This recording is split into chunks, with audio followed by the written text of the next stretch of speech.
Oi pessoal, bom dia. A gente está começando nossa aula de PPB. Hoje a gente vai falar sobre atenção e consciência, nossa aula 4, tá? E eu vou começar a conversar com vocês uma discussão, uma reflexão que eu estava fazendo ontem à noite. Ontem à noite eu estava passando álcool em gel nas tomadas da minha casa e nas maçanetas das portas. Vocês estão fazendo isso também? E eu observei que as minhas tomadas e as minhas maçanetas são muito sujas. Porque quando você passa o álcool, inclusive o celular, um hábito que eu nunca tive, eu não sei vocês, que é passar álcool no celular. E aí foi aí que eu observei que eu comecei a passar o álcool no celular esses dias, e aí eu observei como meu celular ficava sujo, porque quando você passa, podem passar, gente, fica bem limpinho. E aí eu passei o álcool em gel também nas minhas maçanetas, nas tomadas da minha casa, e aí que eu observei como estava sujo. E aí eu vou...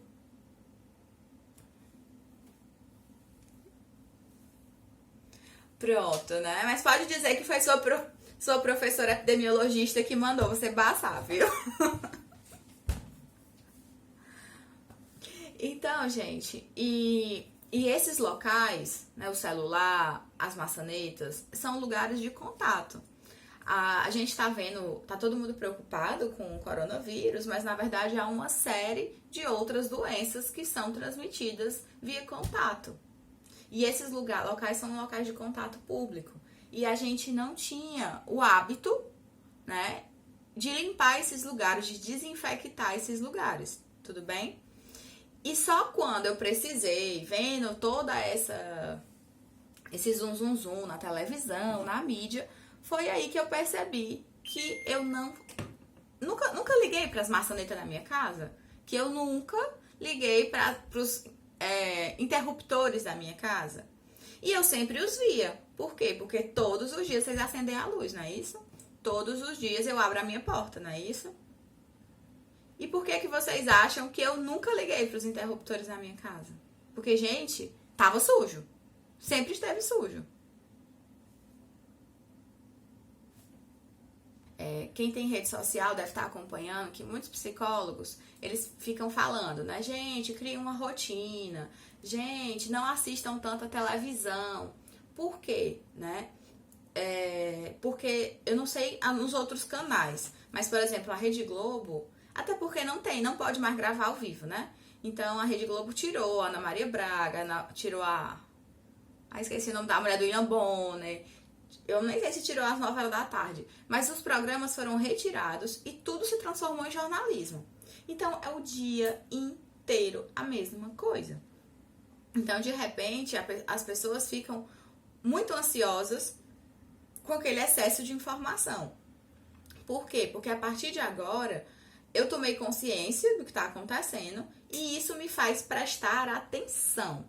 Atenção, gente, é um processo no qual a sua consciência ela é direcionada para um estímulo. E assistir muito noticiários, ou ver muito Instagram, ou ver muito esses canais de informação, tá fazendo com que as pessoas tomem consciência do que está acontecendo, e isso é muito importante, tá? Não é que a gente precisa sempre tomar consciência dos processos. Inclusive, se vocês observarem, os países que estão tendo melhores respostas ao que está acontecendo, são países que já passaram por outras pandemias. Se vocês forem estudar, Hong Kong, que teve uma boa resposta, a Coreia do Sul, a Alemanha, né? Eles ficam falando como se a Alemanha fosse o máximo, mas na verdade a Alemanha teve uma pandemia há 3, 4 anos atrás. Então a população já estava educada. Né? A população, quando eles disseram, gente, não sai de casa, as pessoas não saíram de casa. Ou então quando eles disseram, pessoal, vamos diminuir o contato com as pessoas levaram a sério, diferente do que aconteceu no Brasil. Não sei se vocês lembram, no primeiro domingo que não teve aula no Rio, final de semana, no primeiro dia de semana, que não teve aula no Rio de Janeiro, a praia estava lotada. Então, você não vê praia lotada no Rio de Janeiro na semana. Então, esse movimento que as pessoas tiveram, né? Inclusive, teve outra campanha. Quarentena não é férias. Porque as pessoas estavam levando na brincadeira. As pessoas não estavam entendendo. Então, esses países que já passaram por outras pandemias tiveram muito mais cuidado, tiveram muito mais... uma resposta muito mais rápida e eficiente, porque é a tomada de consciência que vai, de fato, levar as pessoas a prestarem atenção. Então, esses países, se eu não me engano, eles não pararam como a gente fez, né? Estamos todos em casa, sem saber exatamente quando é que a gente vai retornar à nossa vida normal.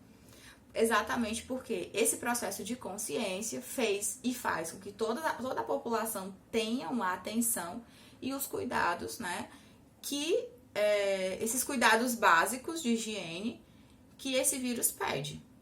E geralmente, gente, essa atenção, ela pode vir tanto de um estímulo externo, como a gente está falando para vocês do caso da televisão, das orientações dos profissionais de saúde. E essa atenção também pode vir de um estímulo que ele seja interno. É uma percepção sua, é uma coisa que vem da sua psique, da sua cognição, ou até mesmo de um processo biológico. Um exemplo que eu tenho para dar para vocês, inclusive fica de dica também para quem está aí estressado, para quem está aí ansioso. Vocês já ouviram falar em yoga? Uma super indicação para vocês estarem fazendo yoga, ou então alongamentos, né? Existem vários canais no YouTube de pessoal ensinando a fazer e tal.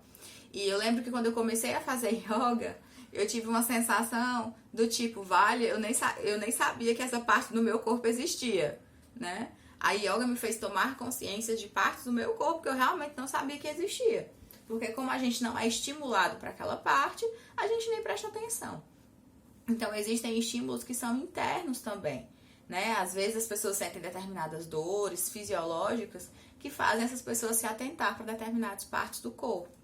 E a questão desse reconhecimento. Agora a gente está vivendo um processo, eu sei se vocês estão vendo aqueles memes na internet que diz assim, olha, como eu vou acabar no final da quarentena? Aí bota, muito gordo, bêbado,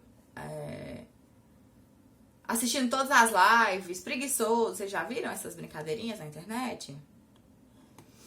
Quando as pessoas fazem essas brincadeiras na internet, mostra um pouco desses estímulos internos. Por exemplo, a pessoa tá ansiosa com a situação e vai comer muito, ou então ela vai beber muito, ou então ela não consegue. O que a gente tá vendo muito hoje, inclusive foi o vídeo que eu disse pra vocês, né, que devido a essa confusão toda que tá acontecendo, é difícil a gente se concentrar, né? Porque assim como é importante eu ter consciência para poder focar minha atenção em algo, muitas vezes o excesso de informação acaba tirando o meu foco, certo? E em geral, gente, o que é que vai direcionar a nossa consciência?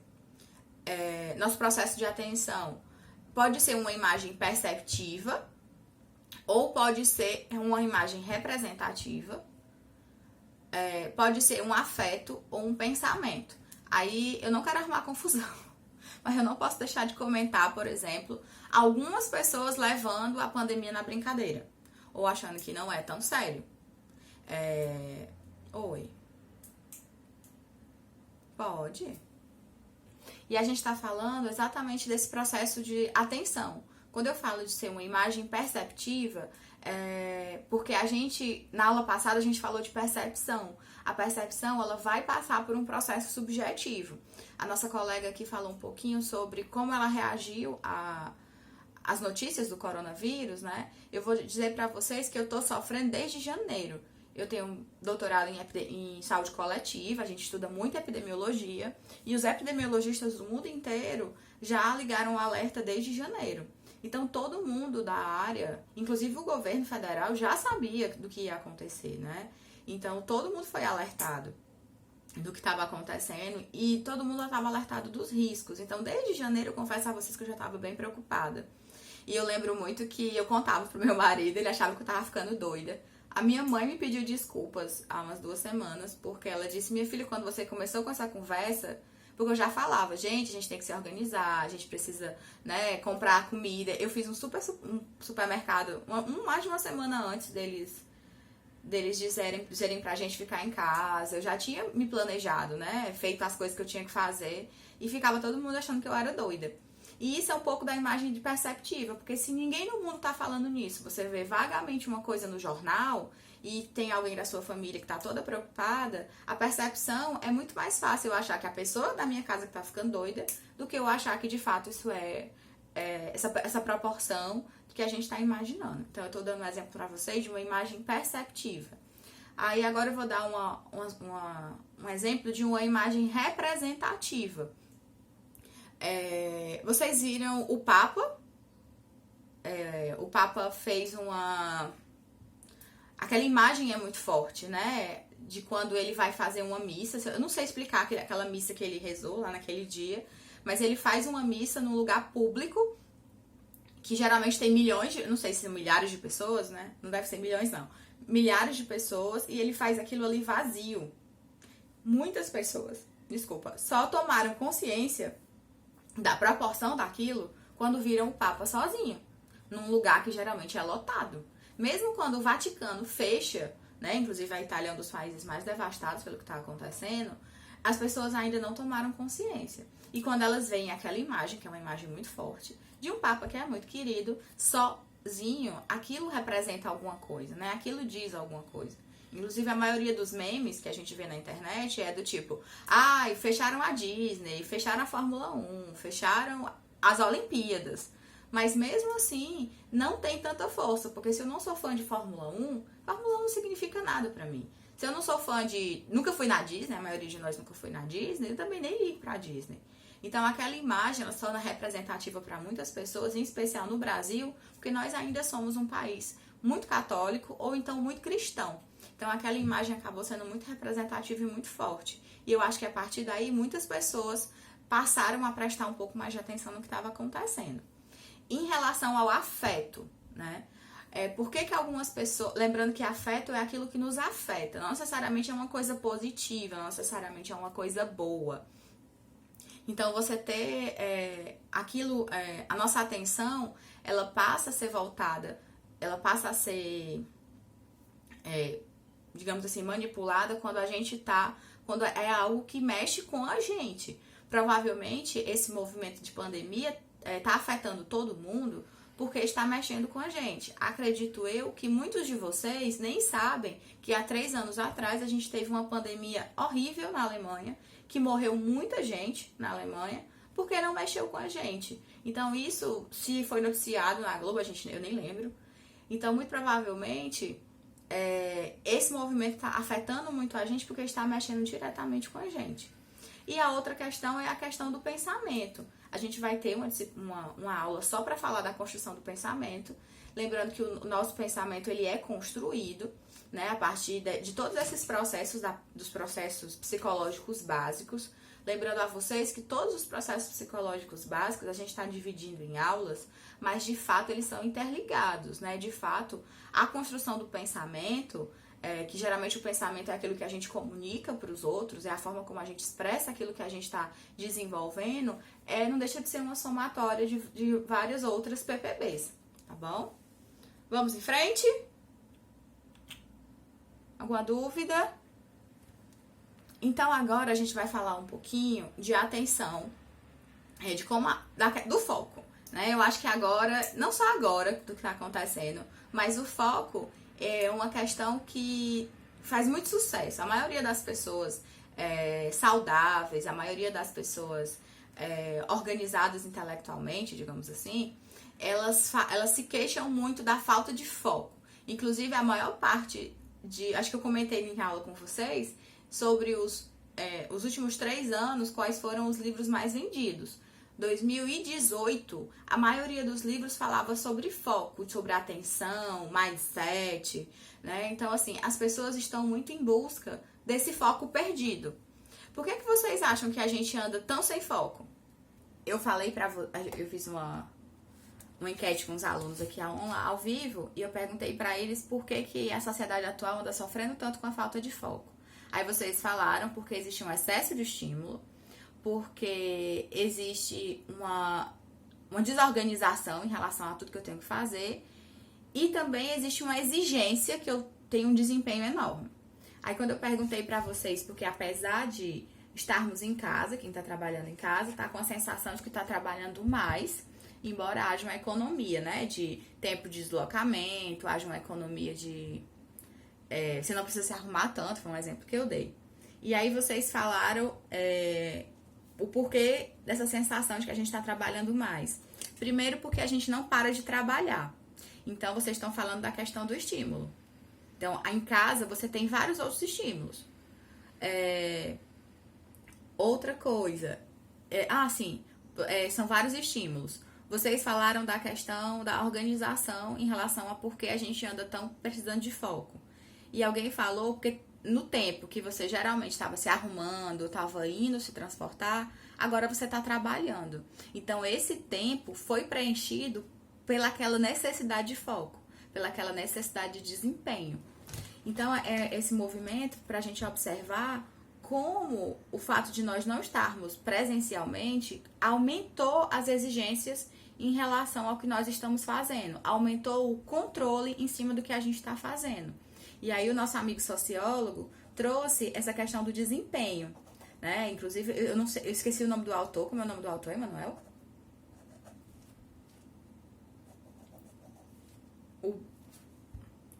Nossa, esse autor que é alemão-coreano, né, chamado Byung-Chul Han, ele vai falar sobre como a nossa sociedade atual, ela exige, a gente já chegou num ápice de desempenho que já está internalizado em nós, que a gente tem que ser, digamos, eficiente. Essa coisa da eficiência já está muito atrelado em nós.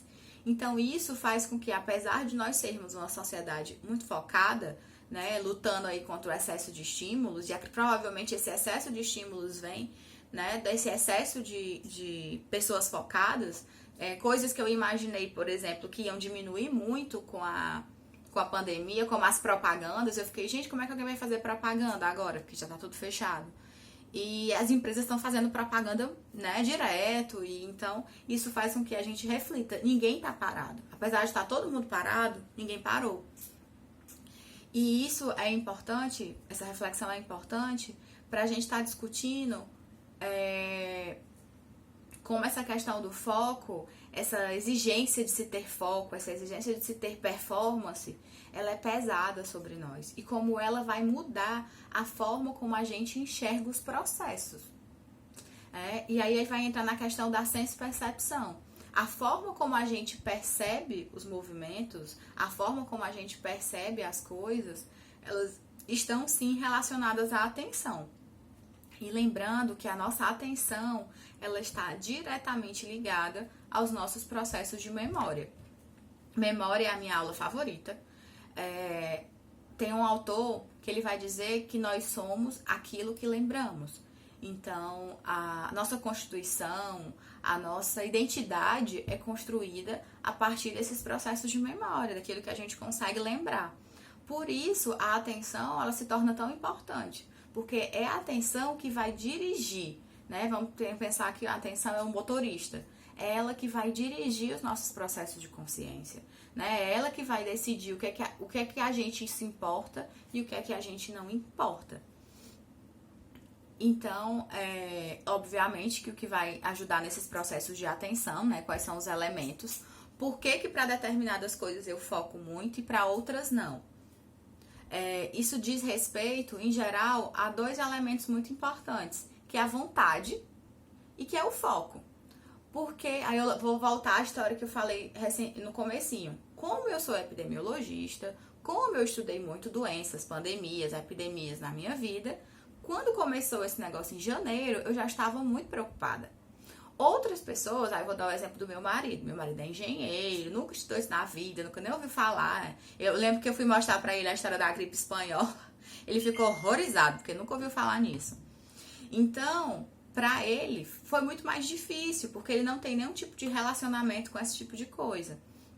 Então, a atenção dele não se voltou para essas notícias pequenas que foram sendo dadas, né, até ter toda essa confusão aqui no Brasil, porque a atenção dele não se dirigia para isso, tá certo? A Sara deu um ótimo exemplo, né, quando ela usa o termo prioridade para esse momento que está acontecendo. O que a Sara tá chamando de prioridade, a gente tá chamando eu tô chamando de foco.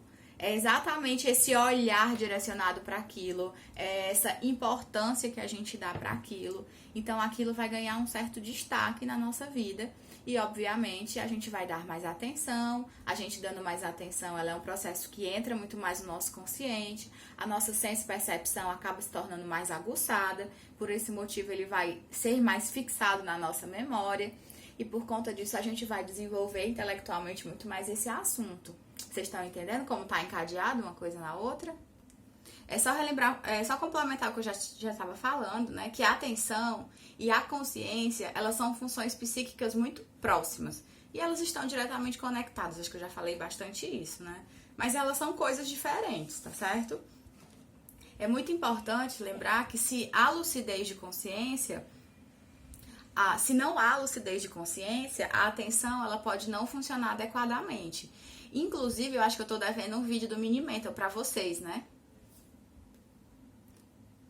No final da aula, eu vou apresentar o Mini Mental pra vocês, pode ser? É porque o Mini Mental, eu tenho aqui colocadinho, aí quando eu tirar o slide, aí eu mostro pra vocês, depois eu vou gravar um vídeo bem bonitinho pra vocês treinarem depois, tá certo? Eu vou entender que tá certo, eu vou continuar. O Mini Mental, ele vai ajudar a gente a perceber se a pessoa está lúcida, orientada, tá certo? No final da aula eu mostro pra vocês. Então, gente, a atenção, ela pode estar alterada se o nível de consciência... a atenção pode ter alteração mesmo se o nível de consciência está normal. Por exemplo, um dos transtornos mais conhecidos de atenção é o déficit de atenção, transtorno déficit de atenção e hiperatividade. Em geral, a pessoa que tem hiperatividade, ela é uma pessoa lúcida, ela tá saudável, ela consegue fazer distinção de percepção das coisas de forma adequada. No entanto, ela não consegue sustentar a atenção. Então, não necessariamente todo transtorno que vai envolver a atenção vai impactar a consciência, tá certo? No entanto, transtornos que afetam a consciência provavelmente vai alterar a percepção. O melhor exemplo que eu tenho disso é a esquizofrenia, por exemplo. Alguém assistiu algum dos filmes que eu coloquei lá nos slides? Tipo, Uma Mente Brilhante? Mas vocês já assistiram, pessoal?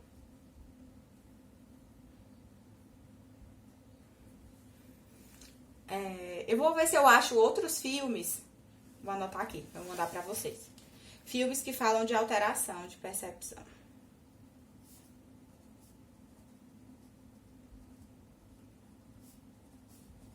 Por quê?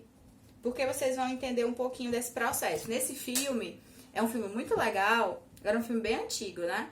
Que vai contar a história de um matemático que tem esquizofrenia. Então, ele vai vendo os estados de consciência sendo alterados. Vocês vão percebendo ao longo do filme. Então, a ideia é que a atenção, ela é um auxiliar da consciência. Ela vai otimizar o rendimento dessa, fazendo com que os conteúdos mentais sejam mais eficientemente processados. É por isso que hoje em dia vocês vão ver tantos livros querendo melhorar sua capacidade de foco. Ontem eu tava lá baixando uns livros para poder ler, né? Eu, coitada, achando que vou ter tempo. E eu vi que tinha muitos livros sobre foco, sobre atenção, sobre mindset.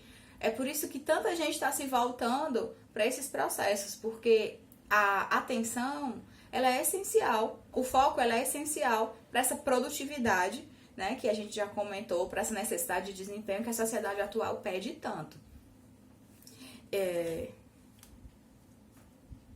Quando eu estou falando de atenção e consciência, eu estou falando dentro de um processo das ciências cognitivas, que ela vai definir 4 principais tipos de atenção. A gente tem a atenção seletiva, que é a nossa atenção favorita, né? A gente só olha porque a gente quer. A gente olha para aquilo que faz parte da nossa realidade. Vou dar um exemplo para vocês de atenção seletiva, deixa eu ver. Alguém quer me dar um exemplo de atenção seletiva? Não? Vou dar um exemplo para vocês de atenção seletiva. Eu detesto cozinhar, certo? Então, quando eu estou cozinhando, geralmente eu não ligo para receita. Vou lá, olho lá mais ou menos o que é que tem, né? E não sigo direito as receitas. Isso é o que eu chamo de atenção seletiva. Já para outros processos, como por exemplo, quando eu estou estudando para uma prova, quando eu estou ouvindo meus alunos, meus pacientes, geralmente eu presto muita atenção. Isso, gente, é o que eu chamo de atenção seletiva. Para aquilo que me interessa, eu consigo direcionar minha consciência, e para aquilo que não ligo muito, eu costumo ser bem, acho que todo mundo é um pouco assim. Isso é o que eu vou chamar de atenção seletiva. Você vai selecionar aquilo que para você é ou não é importante. Esse exemplo é ótimo. Homens e roupas. Em geral, as mulheres reparam muito nas roupas, na cor, no corte, né? Em vários detalhes. E os homens, em geral, são bem mais objetivos. Eles não ficam lá, existem 5 tons de cinza, existem 5 tons de vermelho.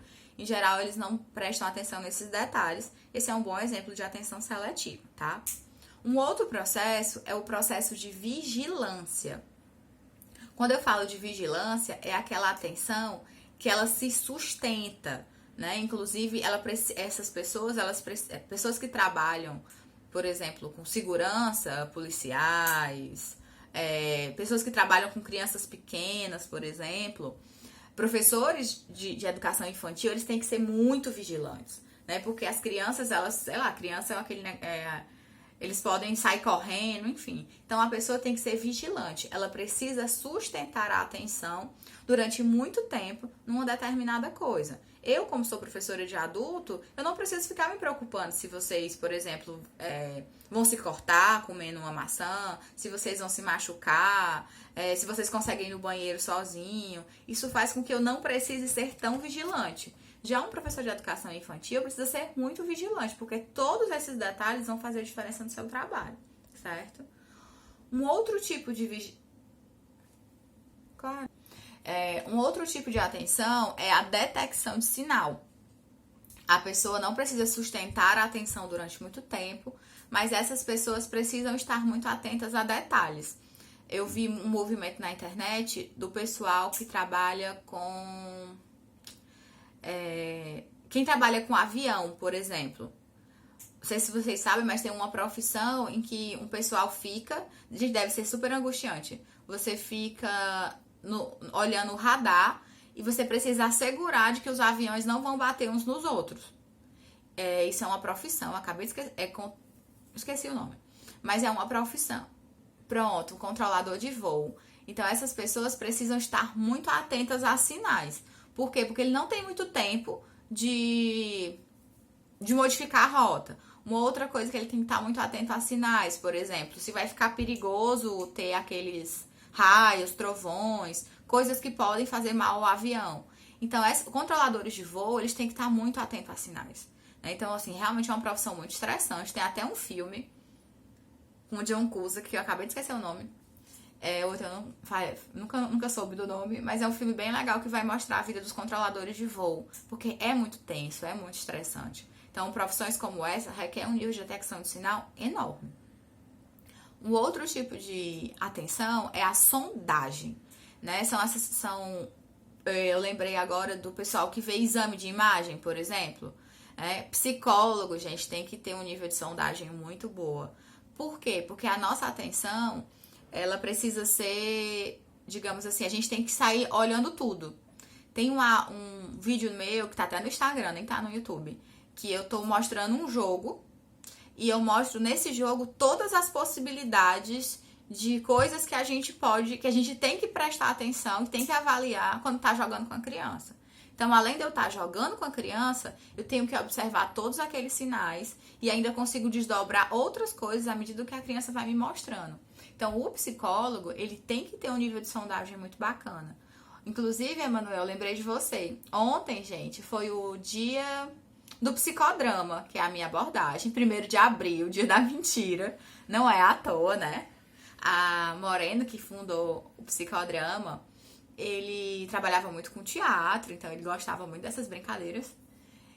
E no psicodrama, a gente se diz, sobretudo, nós somos investigadores sociais, né? Então, a gente está sempre ali investigando, a gente está sempre ali estudando, e eu acredito que é um pouco da nossa profissão, sim. Eu tenho muito orgulho de ser psicóloga, de ser pesquisadora e ser psicodramatista, porque eu acho que são ciências que são muito afins, né? Então, se você é psicólogo, você tem que ser um pesquisador, sim, tem que ser um pesquisador social, tá? E por fim, e não menos importante, é a atenção dividida. Que aí eu lembrei do discurso da Sarah, quando ela fala, né? Não, eu tô aqui trabalhando, aí de repente eu vou lá botar a roupa na máquina, aí de repente eu vou ali fazer o almoço. Então, de certa forma, todos nós estamos o tempo todo dividindo a nossa atenção em várias coisas ao mesmo tempo. Vocês estão aqui me ouvindo, alguns de vocês estão caindo na tentação de olhar alguma coisa na internet, outros estão anotando alguma coisa que eu tô falando, outros estão anotando os slides. Então, a gente está sempre dividindo a nossa atenção em várias coisas ao mesmo tempo, certo? Alguma pergunta? Quando eu tô falando de atenção, existe a atenção que ela é voluntária, né? Que é a atenção, inclusive, que vocês provavelmente estão fazendo agora.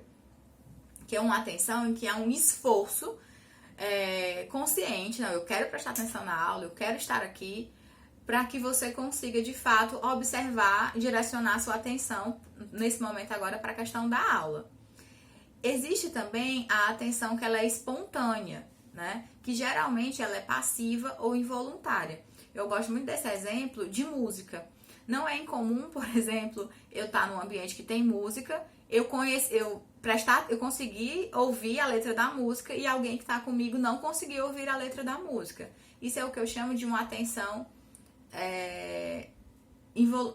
desculpa, gente, isso é atenção voluntária, me confundi, foi tudo. A atenção espontânea é aquela que ela é involuntária, você não faz esforço para perceber o que está acontecendo. Então, de repente, você está passando num ambiente que você observou um fenômeno que só você observou, as outras pessoas não observaram.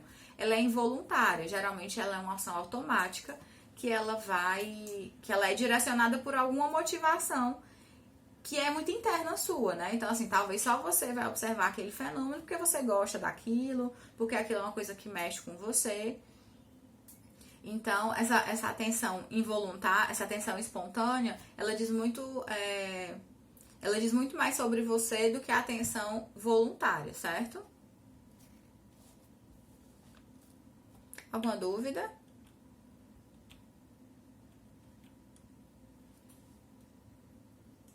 Atenção voluntária é quando você direciona a sua atenção para aquilo, né? Você quer. Mesmo você estando assistindo aula e olhando, sei lá, o WhatsApp ao mesmo tempo, ambas são atenções voluntárias. Você está dividindo a sua atenção, mas ela é voluntária. Uma atenção involuntária é uma coisa espontânea. Como, por exemplo, você está assistindo um show e de repente você se vê olhando duas pessoas pulando, né? A alegria daquela família, enfim. Então, quando você se vê, não é uma coisa consciente, né? Eu estou procurando no meio do show uma família cantando juntos a mesma coisa, você tá entendendo? Então, de repente, você vai e olha. Alguma dúvida? Oi. Agora eu vou falar um pouquinho da tenacidade e da mobilidade da atenção. A tenacidade é a nossa capacidade de concentração. Muito provavelmente, porque muitas pessoas estão tendo nesse momento, é um problema de tenacidade. É a capacidade de manter a atenção em um determinado objeto por um certo tempo, né? Por estarmos muito cheios de estímulos, tensos e ansiosos, é natural que a nossa tenacidade acabe caindo um pouco e a qualidade do nosso estudo, do que a gente esteja fazendo, pode cair um pouco. Já a mobilidade da atenção é a capacidade de desviar a atenção de um objeto para outro. Um problema que eu vejo da aula online, eu faço curso online também, eu tô fazendo uma pós-graduação online, é porque você tá ali com o computador ligado, e dá vontade de olhar uma coisa, de olhar outra, né? Eu vou aqui resolver isso aqui rapidinho. Então, essa luta que a gente tem constantemente para não perder a atenção. Então, em geral, a mobilidade, pode ser chamada de vigilância, né? Aquele poder de sustentar essa atenção. Mas a gente não gosta muito de usar esse termo para não confundir com a função da atenção, tá? A tenacidade e a mobilidade, elas são qualidades opostas. Em geral, se uma aumenta, a outra tende a diminuir. Certo? Deu para entender?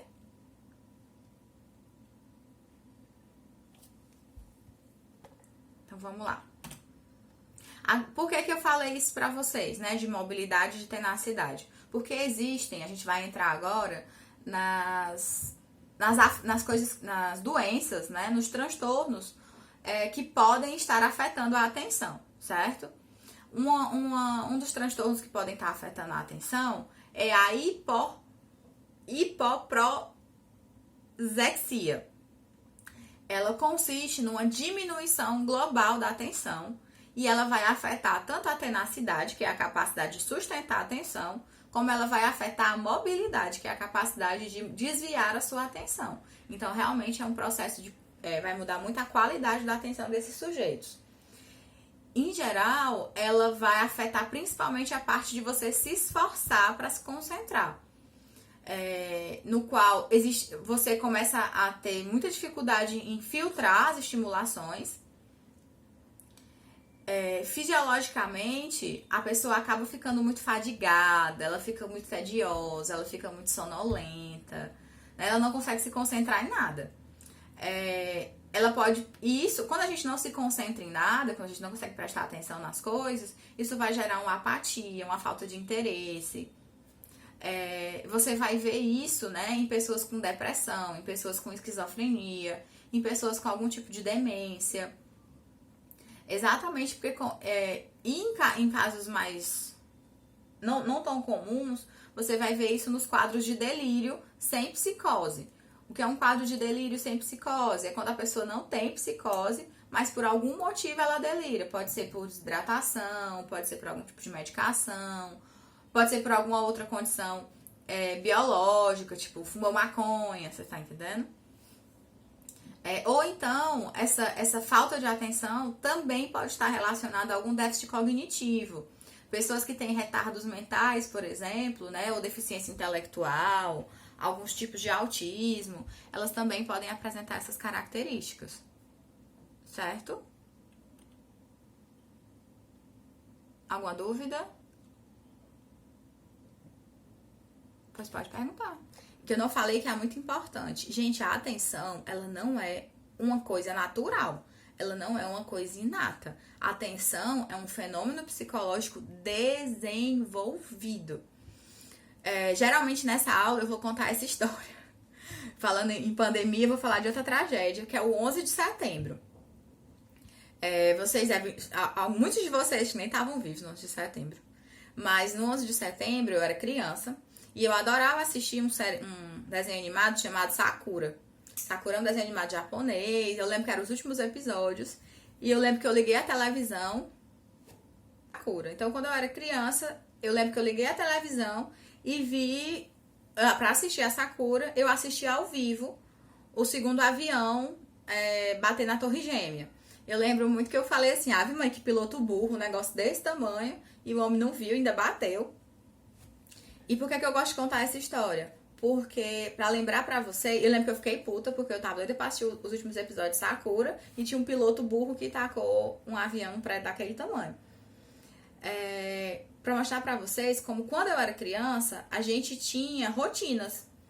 Pra eu assistir um desenho animado, eu tinha que assistir todo dia, eu tinha que esperar, todo dia eu tinha que naquele dia, naquele horário. O sábado e o domingo eu sabia que não tinha desenho. Então isso, gente, ia trabalhando, né? Eu sabia que eu tinha que assistir o filme naquela hora. Movimentos como esses vão trabalhando nossa atenção, nossa concentração, nossa memória. Eu tinha que saber que era segunda a sexta e etc.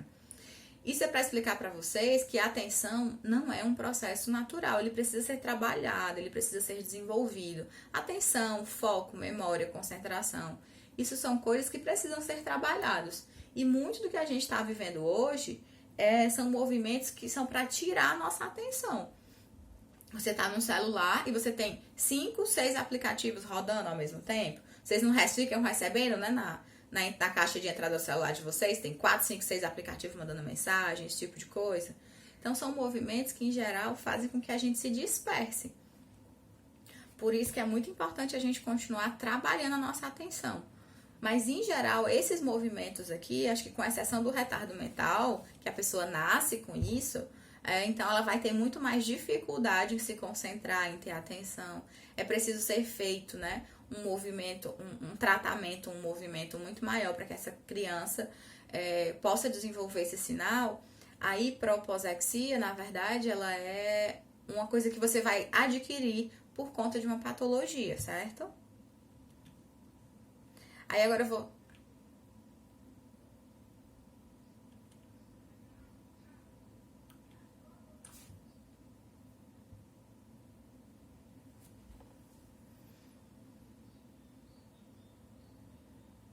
Ah, eu acredito... Eu acredito que sim, né? Infelizmente, a saúde mental, gente, é um luxo.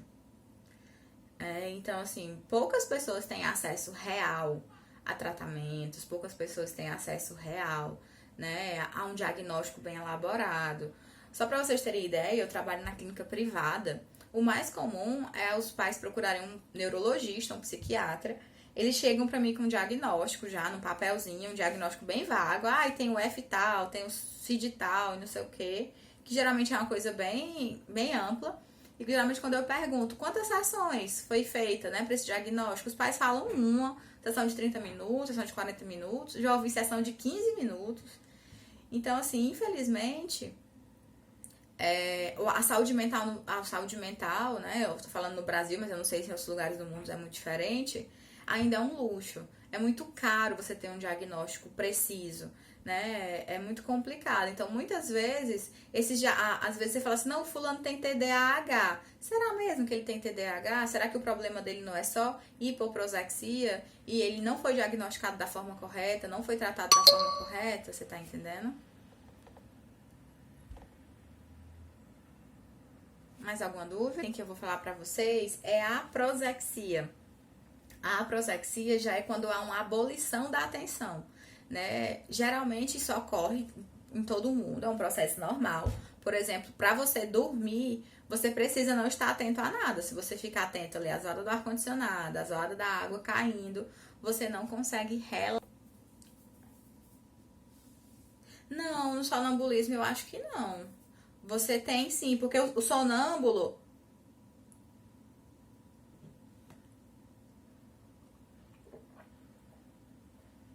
Só um minutinho, eu tô bebendo água. No sonambulismo, você não vai entrar num processo de aprosexia, porque alguém é sonâmbulo? Ninguém é sonâmbulo. Geralmente, você é sonâmbula. Você já se tacou numa porta? Você já se machucou sendo sonâmbulo? Você já se machucou? Geralmente as pessoas sonâmbulas não se machucam muito. Apesar de estarem dormindo, o processo de aprosexia não chega no nível máximo. Então, geralmente a pessoa abre uma geladeira. Meu irmão é sonâmbulo. Gente, ele comia. Ele sentava na mesa, ele comia. Aí depois voltava a dormir. Tudo dormindo. Então, o nível de atenção dele não chega a ser tão baixo. Porque ele consegue fazer coisas, tipo, comer, tipo... como é que se diz? Fazer alguma atividade. Geralmente o sonâmbulo faz alguma atividade. Pode falar. Então, assim, essas alterações qualitativas de atenção, elas podem ser existem outras alterações. Essas que eu falei são as quantitativas, que é de quantidade, e agora a gente vai começar a falar de algumas alterações qualitativas, que vão ocorrer quando há uma questão de tenacidade e da mobilidade, quando elas vão em sentidos opostos, que é a paraprosexia ou a disprosexias, certo? Um desses movimentos que a gente vai observar, que são alterações qualitativas, lembrando que quantitativa fala de quantidade, né? Existe uma medida, uma métrica para isso, e de qualitativa eu tô falando de qualidade. Não existe uma métrica, mas você vai avaliar a partir você vai avaliar a partir da observação da forma como a pessoa conseguiu desempenhar alguma coisa. Um dos fenômenos que a gente vai observar é a rigidez na atenção, que é quando ocorre uma hipertenacidade, a pessoa fica muito tempo prestando atenção. Em geral, você vai ver em quadros de pessoas com autismo, vocês já devem ter assistido algum filme, né? Por eles serem hipertenacidade, eles prestarem atenção com um foco muito grande, eles conseguem, tem um autista americano, inclusive, que ele olhou um quadro uma vez e conseguiu pintar o quadro com riqueza de detalhes por questões de segundos. Existem também pessoas que vocês já devem ter assistido algum seriado, que elas têm o que eles vão chamar de memória fotográfica. Então, essas pessoas são consideradas hipertenais.